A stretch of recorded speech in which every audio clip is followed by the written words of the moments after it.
మీరు కొత్తగా కనపడుతున్నారు. మీరు మారారు, మీరు మారారు, మీరు మారిపోయారు. ఇదయ్యా మీ అసలు రూపం.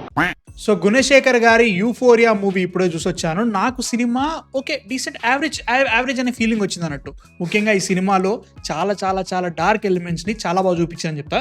అండ్ బిగ్గెస్ట్ క్వశ్చన్ ఏంటంటే ఈ సినిమాతో గుణశేఖర్ గారు కంబ్యాక్ ఇచ్చారా అంటే మాత్రం సార్ట్ ఆఫ్ కైండ్ ఆఫ్ ఇచ్చారు ఒక రకంగా. లైక్ మనం ఎన్నో రోజులుగా మిస్ అవుతున్న గుణశేఖర్ గారు ఈ సినిమాలో కనిపించారు గ్యారంటీగా. సినిమా స్టోరీ మన ట్రైలర్ చూసి అర్థమైపోతుంది. ఒక సెక్షువల్ అసాల్ట్ జరుగుతుంది, దాంట్లో కొంతమంది కుర్రాళ్ళు ఉంటారు, ఒక అమ్మాయి ఉంటుంది. ఈ అసాల్ట్ జరిగిన తర్వాత వాళ్ళ లైఫ్లు ఎలా మారాయి అండ్ ఆల్సో నేరం జరిగిందని తెలిసిన తర్వాత దాని ప్రాసెస్ ఏంటి, ఎవరైతే నేరస్తుడు ఉన్నాడో వాడికి పశ్చాత్తాపము, రిడెంప్షన్ ఇలాంటి కాన్సెప్ట్స్ మీద సినిమా డీల్ చేస్తుంది. ఇవే కాకుండా పిల్లలు తప్పి చేస్తే ఆ బ్లేమ్ పిల్లల మీద పెట్టాలా, పేరెంట్స్ మీద పెట్టాలా, that is the main concept of this movie.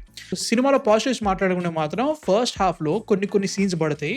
ఇది ఎటో పోతుంది ఏంట్రా సినిమా అనుకున్నప్పుడు పడతా ఉన్నాయి ఒక్కొక్క scene. It was written very well, shot very well. అసలు ఆ ఎఫెక్ట్ పడతా ఉంటాయి అన్నట్టు కొన్ని సిచ్యువేషన్స్. ముఖ్యంగా బిర్యానీ కాన్సెప్ట్ ఒకటి పెడతాడు, బిర్యానీ కాన్సెప్ట్ ఒకటి మస్తు అనిపించింది. సీన్ రిక్రియేషన్ అని చెప్పేసి ఒక సీన్ పడతా ఉంటుంది. అండ్ ఆల్సో సారా అర్జున్ కి కొన్ని సీన్స్ పెడతా ఉంటారు. ముఖ్యంగా ఏదైతే అసాల్ట్ జరిగిందో ఆ అసాల్ట్ గురించి మనకు చూపించకుండా చూపిస్తూ ఉంటాడు. It was done fantastic well. దాని తర్వాత మళ్ళీ కొన్ని డార్క్ ఎపిసోడ్స్ నడుస్తూ ఉంటాయి సినిమా మొత్తంలో. వాటన్నిటిని డార్క్ గా చూపిస్తున్నట్టే అనిపిస్తూ ఉంటుంది. అట్లా అని చెప్పేసి ఎక్కడ కూడా శృతి మించలేదు, ఒక హద్దు దాటి దీన్ని మరీ దారుణంగా చూపెట్టొద్దు అన్నట్టు కూడా ఉందన్నమాట. చాలా క్లీన్ గా ఒక లైన్ మీద తీసుకెళ్లారు. That was done very very well.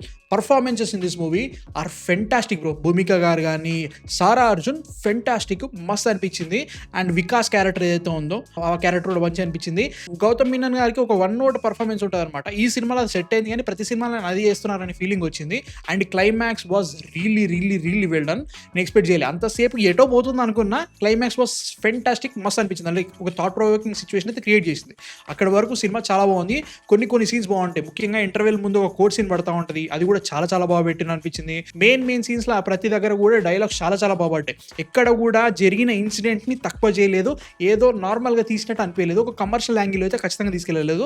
System ఎలా పనిచేస్తుంది, జరిగిన సిచ్యువేషన్ ని సొసైటీ ఎలా చూస్తుంది, వీటన్నిటిని చాలా బాగా చూపించారు అనిపించింది ఫస్ట్ హాఫ్ మొత్తంలో.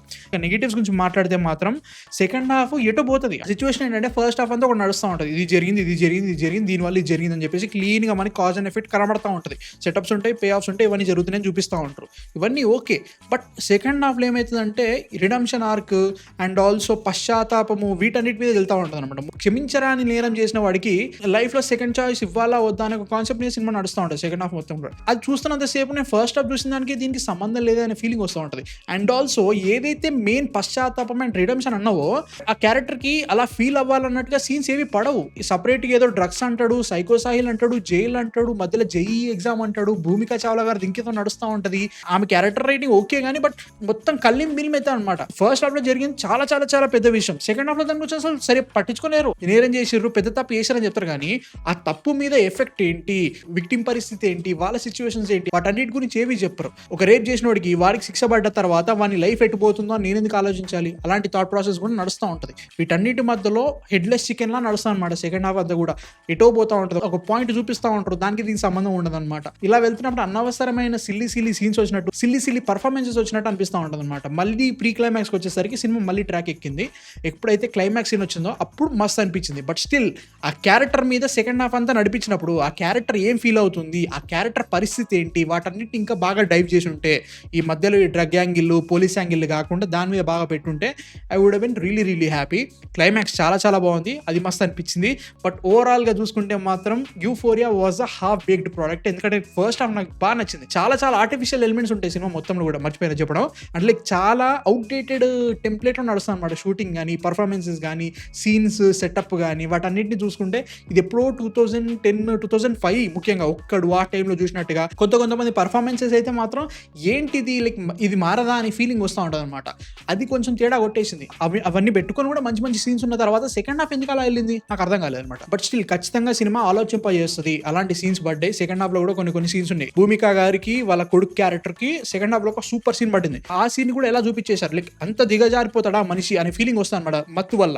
అలాంటి సీన్స్ చాలా బాగున్నాయి, బట్ ఆ సీన్స్ మధ్యలో అనవసరమైన ఫ్లఫ్ ఉందన్న ఫీలింగ్ అన్నట్టు. ఓవరాల్ గా యూఫోరియా మూవీ నాకైతే మాత్రం యావరేజ్ అనిపించింది. ఫెంటాస్టిక్ సీన్స్, ఫెంటాస్టిక్ రైటింగ్ కూడా ఉంది సినిమాలో. ఖచ్చితంగా చూడాలని అయితే చెప్తాను, ఎందుకంటే కొన్ని ఖచ్చితంగా తెలియాలి సొసైటీలో ఎలాంటి మనుషులు ఉన్నారు, వీటన్నిటి బాగా చూపించారు అనిపించింది. సో ఫార్ గుణశేఖర్ గారు ఒక హాఫ్ కమ్ బ్యాక్ ఇచ్చారు అనిపించింది, ఎందుకంటే శాకుంతలం చాలా పెద్ద ఎఫెక్ట్ అయ్యా నాకు. సో దాని తర్వాత ఈ సినిమా బెటర్ అనిపించింది, బట్ ఇంకా మంచి సినిమా రావాల్సిందే. మీకు ఎలా అనిపించింది, చూసారా, చూడాలనుకుంటున్నారు కింద కామెంట్స్ లో పెట్టి యూఫోరియా. అండ్ మా కాంటెంట్ నచ్చితే మాత్రం సబ్స్క్రైబ్ అయితే కొట్టేసేయండి. నెక్స్ట్ వీడియోతో మళ్ళీ కలుస్తాం. అంతగా మ్యాన్ ఫిక్షన్ సైనింగ్ ఆఫ్.